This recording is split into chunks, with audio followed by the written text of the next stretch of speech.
Senin жынды класстастарың. Мал, сенің дәптерің ғой, сенен өшіп отыр. Ағай, бүгін 8 март қой, сабақ 35 минуттан болады шығар, Жоқ, тек қыздарға 35 минут, сендерге 45 минутта. Ағай, біздің негізі үйдегілер қыз болып болады деп ойлаған баста. Медет, Асқар, сендер директор шақырып жатыр. Айта саласыз ба, біз жаңа шегіп келіп едік просто. Ей! Бара тұр, ағай. Ручка беш. Арай, кітап беш, кітап. Болмаса, Арай біздің қасымызға келіп отырсын да. О, қоңырау болды.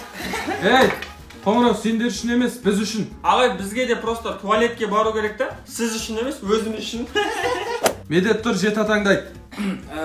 Медет, Жаңабай, Саша, Алексей, Хрущев, Петров. Радный жеті аттан кісіро болып отыр ғой. Two trailer park girls go round me out.